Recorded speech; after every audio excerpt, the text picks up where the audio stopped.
Hey guys, what's up? It's Crowded9 here with my Invoked Mekk-Knight deck profile for December 2020 and probably onward for quite a while.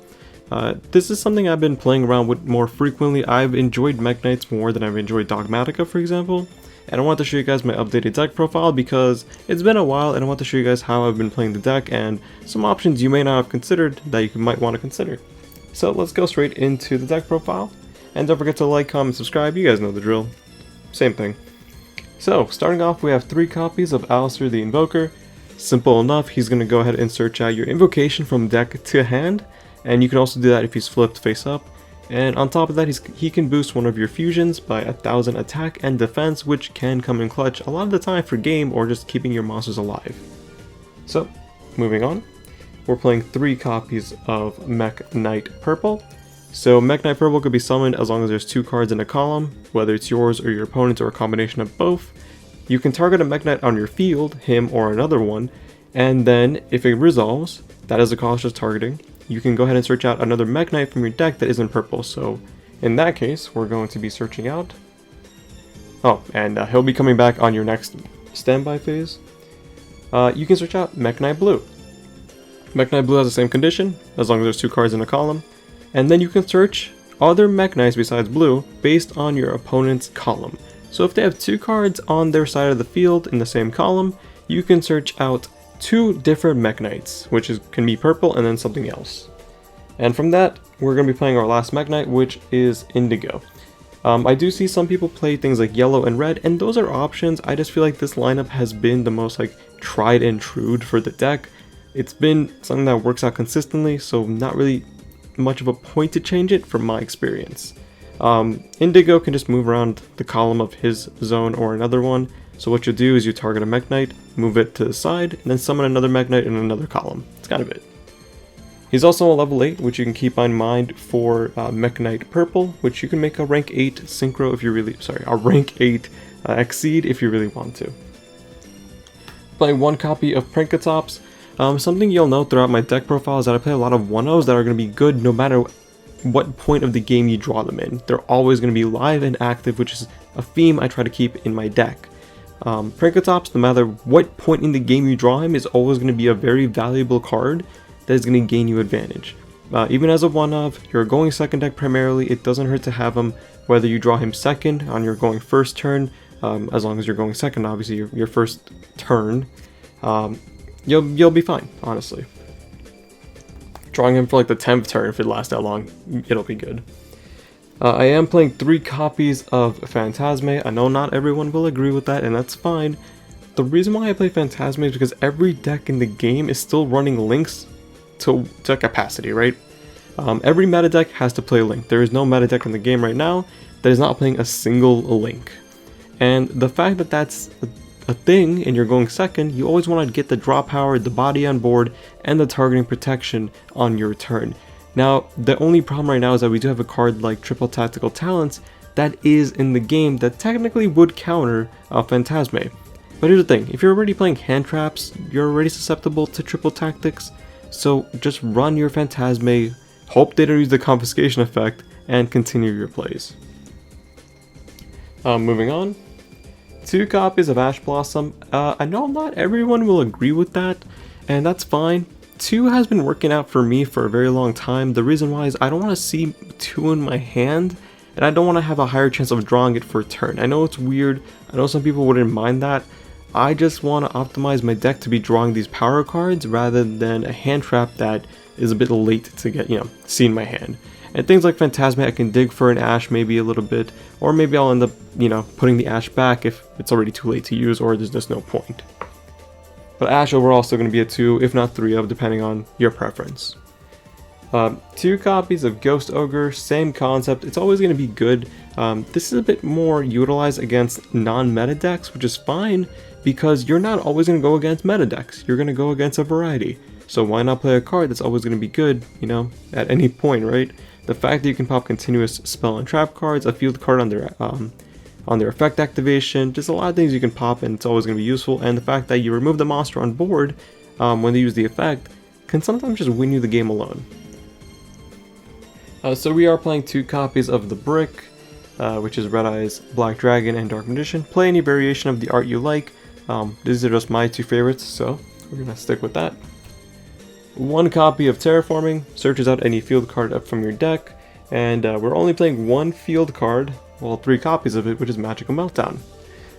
This will search out Alistair the Invoker from your deck to your hand, and on top of that, it has a little bit of a passive effect where your opponent cannot negate the activation of your fusion cards, which is Invocation, Instant Fusion, Red Eyes Fusion, any kind of fusion card.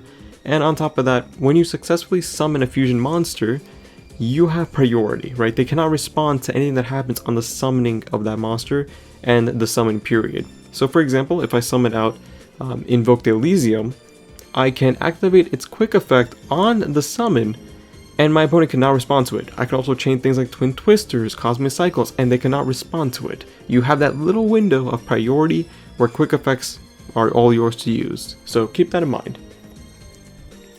Moving on, we do play 3 copies of Invocation. Some people will play 2, and there's no real wrong answer to this one. My reasoning for playing 3 is that if my opponent does Ash my Alistair, I will likely have a better chance at having Invocation in my hand. That's really it. So it's up to you if you want to play 2 or 3. I just want the higher chance of seeing it in my hand.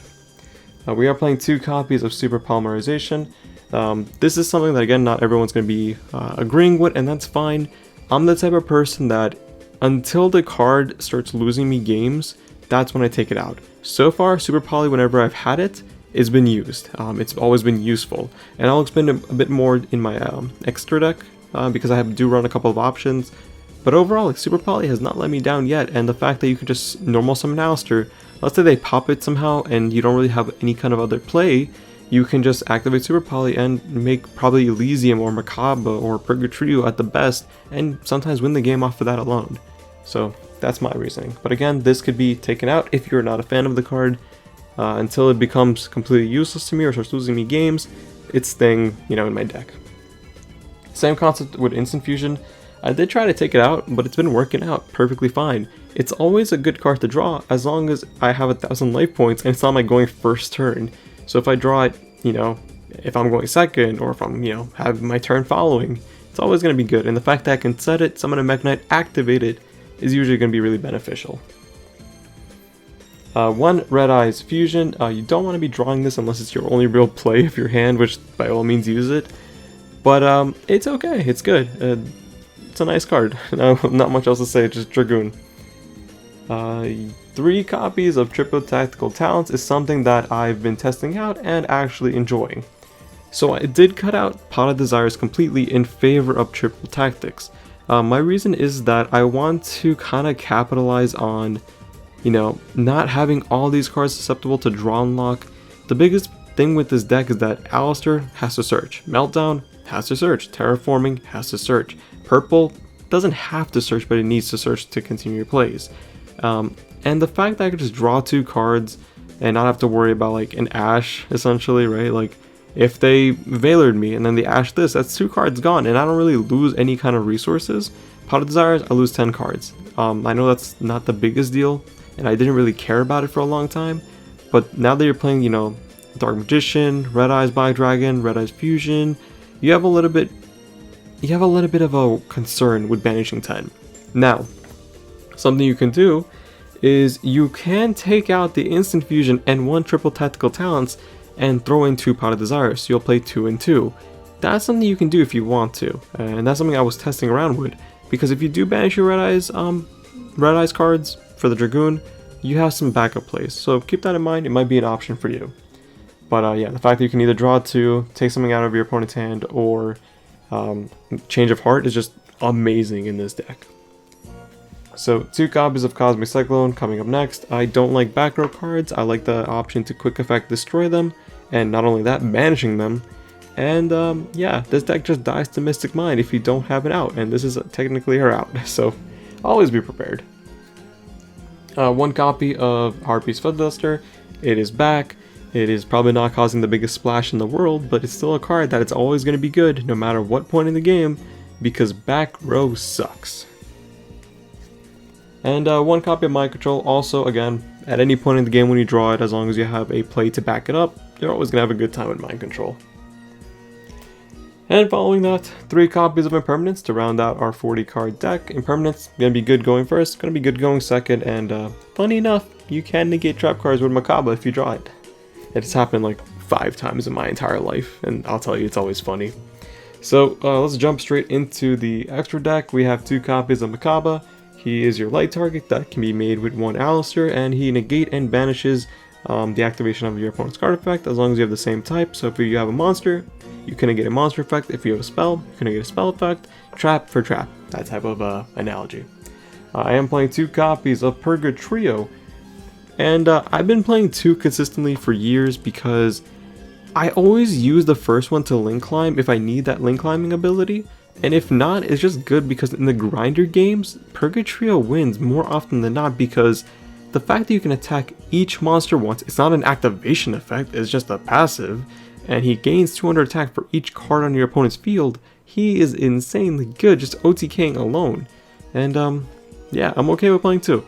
If you don't like it at 2, play 1. It's up to you. I just like 2. It's been working out. 1 copies of Aguides. The fact that I can do that whole meltdown play where I summon Aguides on the summon, I have priority to pop, they cannot respond, they lose a monster on board. Always useful. And then it's my opponent's turn, they special summon, pop something again, and I can banish a fusion card from my graveyard. This guy gains that attack. Actually an OTK monster. And for the final Invoke card we're playing, we are playing Elysium. If I was not playing Super Poly, this would not be here. So if you do cut out the Super Polymerizations from my deck, please cut out the Elysium. It's not going to work out as well. The whole thing is like, if your Invoked monster is getting destroyed, you can go ahead and Super Poly it away for Elysium, and now they have to worry about a whole board wipe on the field, and it's actually scary a lot of the time. So, moving on. We are playing only 1 instant fusion target, which is going to be Thousand Eyes Restrict. Still a good card. Again, always going to be useful. The fact that you just take away a resource from their board.